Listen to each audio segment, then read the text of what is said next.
Iran ইস্যুতে ট্রাম্পকে সংযত থাকার আহ্বান পাকিস্তানের। ইরানের সঙ্গে সম্ভাব্য বৈঠকের আগে যুক্তরাষ্ট্রের প্রেসিডেন্ট ডোনাল্ড ট্রাম্পকে জনসমক্ষে কঠোর ভাষা ব্যবহার না করার পক্ষে সতর্ক করেছে। ইরানের সঙ্গে সম্ভাব্য বৈঠকের আগে যুক্তরাষ্ট্রের প্রেসিডেন্ট ডোনাল্ড ট্রাম্পকে জনসমক্ষে কঠোর ভাষা ব্যবহার না করার জন্য সতর্ক করেছে পাকিস্তান।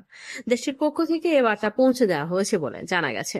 দ্য ওয়াশিংটন পোস্টের প্রতিবেদনের বরাত দিয়ে মিডল ইস্ট আই জানায়, যুক্তরাষ্ট্র ও ইরানের মধ্যে দ্বিতীয় দফা সম্ভাব্য আলোচনায় পাকিস্তান মধ্যস্থতাকারীর ভূমিকা পালন করছে। আলোচনাকে সফল করতে ট্রাম্পকে সংযত থাকার অনুরোধ জানানো হয়েছে। রয়টার্সকে দেওয়া এক সাক্ষাৎকারে পাকিস্তানের এক কর্মকর্তা জানান, ইরানের কাছ থেকে ইতিবাচক সাড়া পাওয়া গেছে এবং শিগগিরই একটি প্রতিনিধি দল আলোচনায় অংশ নিতে পারে। যুদ্ধবিরতির সময়সীমা শেষ হওয়ার আগে তেহরান ও ওয়াশিংটনের সঙ্গে নিবিড় যোগাযোগ বজায় রাখা হচ্ছে বলেও জানান তিনি। এদিকে ট্রাম্প বলেছেন, তিনি আলোচনায় তাড়াহুড়ো করবেন না, তবে দ্রুত একটি চুক্তি হতে পারে যা 2015 সালের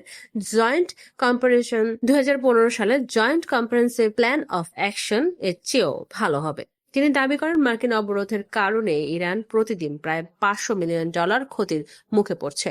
ট্রাম্প আরো বলেন, ইরানকে অবশ্যই পারমাণবিক অস্ত্রের সক্ষমতা ত্যাগ করতে হবে, এ বিষয়ে কোনো ছাড় দেওয়া হবে না, অন্যথায় যুদ্ধ পুনরায় শুরু হতে পারে বলেও হুঁশিয়ারি দেন তিনি।